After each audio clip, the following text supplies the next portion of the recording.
So, I, 43M, have been with Fran, 36F, for the last 2.5 years.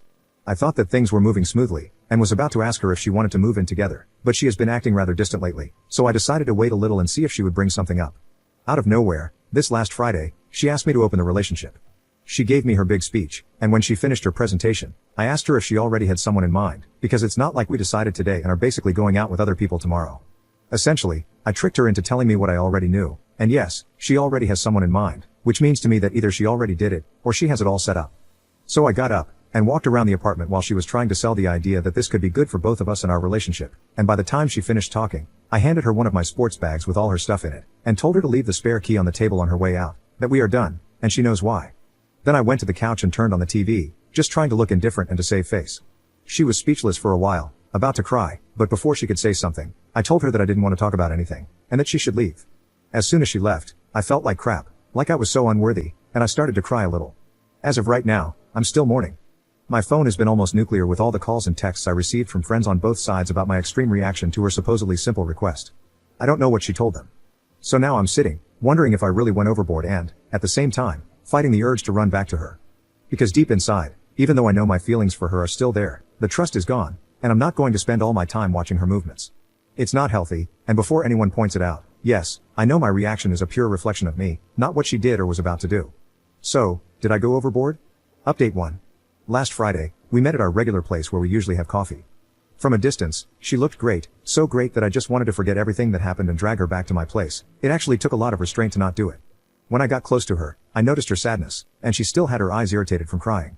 We sat, and before she could say a word, I asked her to tell me the entire story, and pleaded with her not to leave anything out.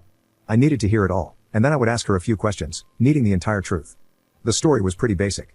About 2 months before she asked for the open relationship, on her girls' dancing night out, they met this exotic, good-looking guy. During the first month, he was the new flavor that all the single friends in the group were trying out, which led to girls talking and sharing experiences. Eventually, this guy, who was having his way with all the girls around him, set his eyes on Fran, and began to flirt with her, taking her to the dance floor and having fun. Well, here is where she should have stopped things, because we had an agreement about dancing nights. She was supposed to stay away from any guys that made a move on her because, let's face it, we guys are always looking for something more, and it's pretty rare that a guy only wants to dance. Anyway, because of the excitement, she went for it, enjoyed the attention of this guy, and had a great time dancing. Looking at the timeline, this was around the time I noticed that Fran was becoming distant. Moving forward a few weeks, her friends were sharing more intimate stories about this guy, and it got into her mind. She found herself fantasizing about being with him, and he was trying to make a move on her too, but from what she told me, she didn't go for it because she was with me. Drinks and drunken friends are bad counselors, and once the idea of opening the relationship came out, they spent over 2 weeks chatting about how to convince me. They believed that because a long time ago, I had three-way intimacy and also swung a little, I should be okay with the idea of opening the relationship. However, three-way intimacy and swinging are things you do as a couple and out of pure excitement, at least for me, and it was a long time ago, in my early 20s. All this led to the day she asked me to open the relationship. She told me that she and her friends never thought that I would end the relationship at that moment, that the worst scenario would be me getting angry and saying no, so it shouldn't have been a big deal in just asking. At this point, I interrupt her and tell her that she should know better. We were together for over 2 years, and I always share my thoughts about everything with her. For context, maybe about a year ago, we had a couple of friends in a similar situation. For about a month, that was the main discussion in our group of friends, and every time it was brought up, I said that if one person in a committed relationship wants to be with other people, then that person should just break up and leave. Anyway, I explained to her that I didn't break up with her because of the question. I did it because there was already a guy. So, for me, that was a major trust issue. If this concern had arisen naturally, maybe we could have worked it out. In the worst scenario, perhaps we could have found an alternative. But the way things were, it was a red flag for me. We went around the topic for a while, and then I began to question her. Basically, I asked if she was intimate with him at some point, and she said she wasn't. If she developed some feelings for him, she didn't. And lastly, if she has seen this guy again, and that was also a no. Even if that isn't much, it was a small relief, but I explained to her that I can't go back to her, and that I need to close this for my own health. Also, I told her that we share a lot of friends, and I don't want to lose any of them because of this. It wouldn't be fair to ask them to choose, so we should behave like adults and keep things friendly. Then she said how sorry she was, and that if she could, she would undo everything, but she knew it can't be done. She was about to cry, and I was too, so it was a good moment to ask for the check and leave. I walked her to her car, opened the door for her, and she started crying right then and there. I couldn't help but hug her.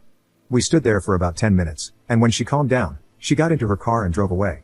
I was in shock and didn't know how to feel, so I went home, grabbed my camping gear, and drove to the mountains, spending the entire weekend there to clear my mind. Early this morning, I was driving back to the city, and the moment my phone grabbed a signal, it got flooded with messages from friends and family, all worried because I basically disappeared without telling anybody. I texted back to everyone, telling them that I was okay, that I went out camping, and at the moment, I was driving to work. Also, I got a text from her, something along the lines that she feels that we are not over yet, and that she thinks I need time to leave all this behind me. She said she will wait in the hope of it. I haven't texted her back because I'm pretty sure I'm done, but experience has taught me to never say never. So for now, I'm going to take it easy, doing what I like, and see where things take me. Update 2. Hello, it's been a while, and I came across several messages.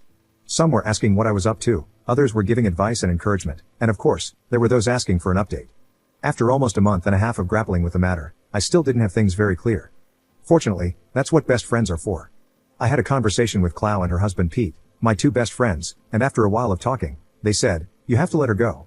You know very well that in your head, you will always be wondering what happened and if you are really all that she wants. Regardless of whether that's the case, you'll never be sure."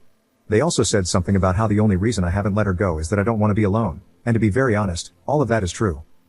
I gave the situation a couple more thoughts that week, and then I went to talk to Fran.